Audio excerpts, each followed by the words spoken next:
சீரியல்களின் full எபிசோடுகளை Sun டிவியில் ஒளிபரப்பான உடனே எக்ஸ்க்ளூசிவாக சன் நெக்ஸ்டில் மட்டும் ஃப்ரீயா பாருங்கள்.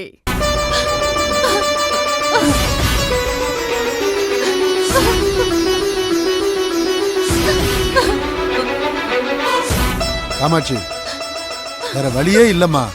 ஒண்ணு உன் பொண்ணு போய் ராஜலட்சுமி காலில் விழணும், இல்ல நீயாச்சும் போய் அவ காலில் விழணும். அப்பதான் அவ கோயில் நிர்வாகத்துக்கிட்ட பேசி கயலோட நிச்சயம் நடக்க ஏற்பாடு பண்ணுவா. இல்லனா அங்க பாரு மூர்த்தி எப்படி கெஞ்சிக்கிட்டு இருக்கான்னு. அதெல்லாம் முடியாதுப்பா. என்ன பண்ணி சொல்லுங்க, நாட்டாமை புடிச்சிருந்ததுக்கு இப்போ வந்து என் கால்ல விழுந்தா நான் என்னப்பா பண்றது? என்னால எதுவும் முடியாதுப்பா. இப்போ வந்து என்கிட்ட மன்னிப்பு கேட்டா நான் என்ன பண்றது? அதெல்லாம் முடியாதுப்பா.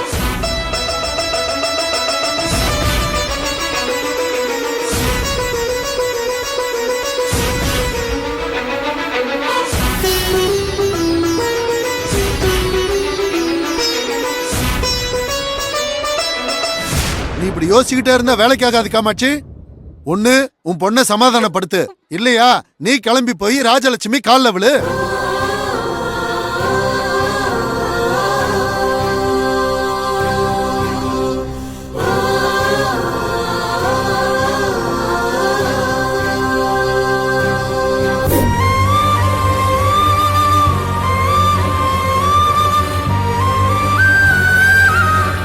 அம்மா ஏன் இப்படி பண்றாங்கன்னு தெரியல எழில்.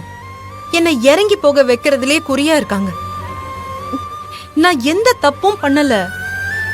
செய்யாத தப்புக்கு என் அத்தை கிட்ட போய் நான் ஏன் கால்ல விழுந்து மன்னிப்பு கேட்கணும்? தெரியாம நடந்த அசம்பாவிதத்துக்கு ஊர்க்காரங்க கிட்ட மன்னிப்பு கேட்டாச்சு. இப்ப அதையும் மீறி நிச்சயதார்த்தத்தை இங்க நடத்தக்கூடாதுன்னு சொல்றாங்கன்னா அப்போ நமக்கு இந்த இடமே தேவையில்ல. நம்ம வேற எங்கேயாச்சும் போய் நிச்சயம் பண்ணிக்கலாம். கயல், கொஞ்சம் ரிலாக்ஸா இரு. நான் வேணா போய் கோவில் தர்மகர்த்தா கிட்ட பேசி பார்க்கட்டுமா? வேணாம் வேணாம். அவரோட பையன் பாண்டியன் இங்கீதம் தெரியாம வார்த்தையை விடுவான். அவன் உன்னை ஏதாவது சொன்னா எனக்கு இன்னும் கோவம் வந்துடும். என்னால நீ யார்கிட்டயும் பேச்சு வாங்க கூடாது. எனக்கு உன் மரியாதை ரொம்ப முக்கியம். எனக்கானவனை என் முன்னாடி யார் பேசினாலும் என்னால சும்மா இருக்க முடியாது. இல்ல கயல், அது நான் என்ன சொல்ல வரேன்னா... நீ எதுவுமே சொல்ல வேண்டாம். நம்ம கிட்ட இன்னும் கொஞ்சம் டைம் இருக்கு. இதே ஊர்ல வேற ஒரு கோயில வச்சு நம்ம நிச்சயதார்த்தத்தை முடிச்சுக்கலாம். அத்தைக்கு அதனால எந்த பிரச்சனையும் வராதுல்ல. வாய்ப்பே இல்ல கயல். அம்மா எப்பவுமே உனக்கு தான் சப்போர்ட்டா நிப்பாங்க. இது போதும். நம்ம நிச்சயத்தை வேற ஏதாவது கோயில நடத்திக்கலாம்.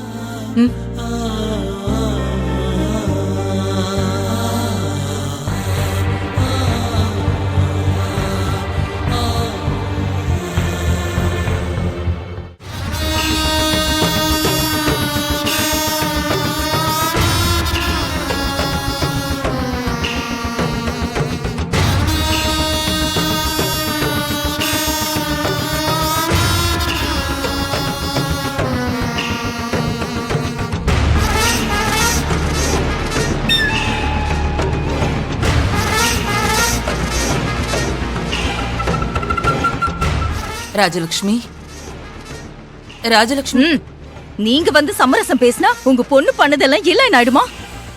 அவ என்ன பார்த்த நாள்ல இருந்து அவமானப்படுத்துறதுலயே குறியா இருக்கா. துணி கடல ஆரம்பிச்சு இப்ப வரைக்கும் மட்டம் தட்டிட்டே இருக்கா. இல்ல தெரியாம தான் கேக்குறேன், அப்படி என்ன நான் அவளுக்கு கெடுதல் செஞ்சுட்டேன்? ஐயோ, என்கிட்ட என்ன அப்படி ஒரு ஈகோ அவளுக்கு? ஐயோ, அந்த மாதிரி எல்லாம் இல்ல ராஜி. வேற எப்படி? எல்லா இடத்துலயும் என்ன தலகுனிய வைக்கணும்னு உன் பொண்ணு காத்துக்கிட்டு இருக்கா. மூர்த்தி கெஞ்சு நான் இந்த நிச்சயத்துக்கு வந்தேன்ல, எனக்கு இந்த அவமானம் தேவைதான். என் கண்ணு முன்னாடி நிக்காதீங்க. ஆத்திரத்துல ஏதாவது பேசிடுவேன். தயவு செஞ்சு இங்க இருந்து போயிடுங்க. ராஜி, உன்னை அவமானப்படுத்தணுங்கிறதுக்காக கையில் அம்மனோட முளைப்பறியை எடுக்கல. அங்கிருந்த குழந்தைங்க எல்லாம் வெயில் தாங்காம மயக்கம் போட்டு விழுந்தாங்க. ஊர்க்காரங்க எல்லாம் வற்புறுத்தினதுனாலதான் வேற வழியே தெரியாம... உங்களோட எந்த கட்டுக்கதையும் கேட்க நான் தயாரா இல்ல. என் பொண்ணு தெரியாமதான் ஊர் முன்னாடி தலகுனிய வச்சுட்டா. அவ மேல எந்த தப்பும் இல்லன்னு சிபாரிசு பண்ணீங்க. நல்லா இருக்காது.